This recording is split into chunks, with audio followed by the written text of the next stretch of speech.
Hello అండి. యాక్చువల్గా చాలామంది ఎంబ్రియో ట్రాన్స్ఫర్ చేశాక చాలా భయపడుతూ ఉంటారు, చాలా టెన్షన్గా ఫీల్ అవుతుంటారు.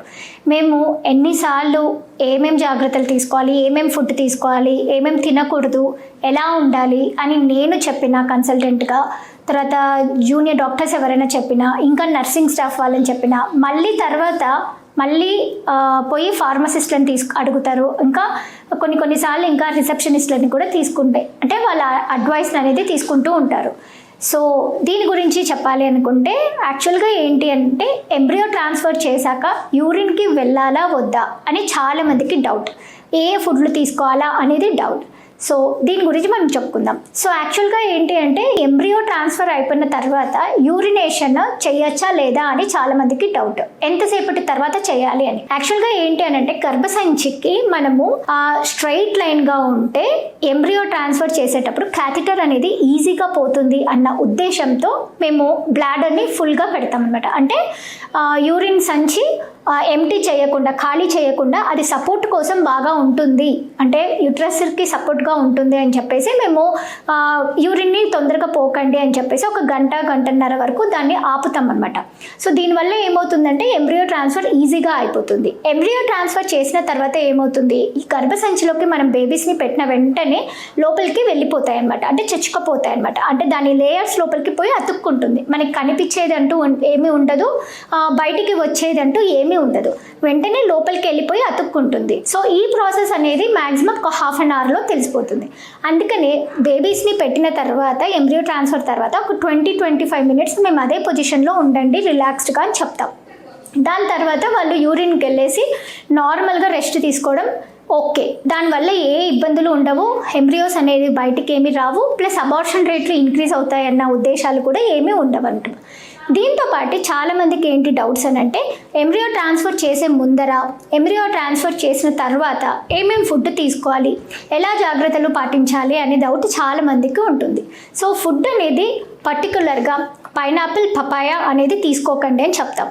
దాంతోపాటు ఏంటి అని అంటే ఎక్కువ వర్క్ అనేది చేయకండి అని అంటాం.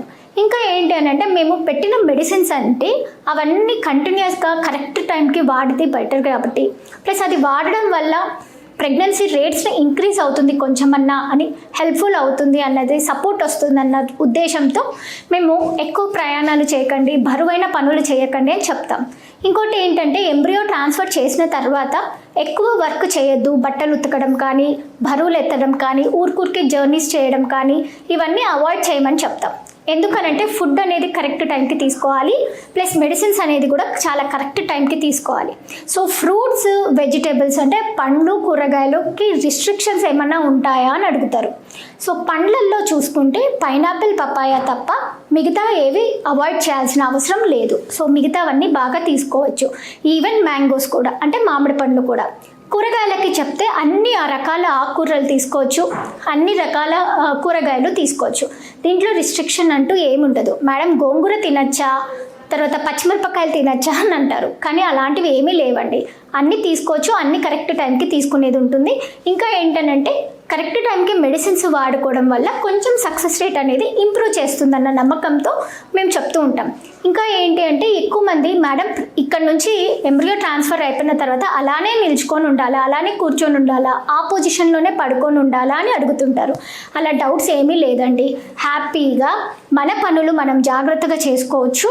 మనము తర్వాత తీసుకోవాల్సిన ఫుడ్ తీసుకున్న తర్వాత కొంచెం ఎక్సర్సైజ్ అంటూ చేసుకోవచ్చు. ఎక్సర్సైజ్ అంటే స్ట్రీనెస్ వర్క్, అంటే ఎక్కువ బరువైన ఎక్సర్సైజ్ కాదండి, నిదానంగా కొంచెం వాకింగ్ అంటూ చేసుకోవచ్చు.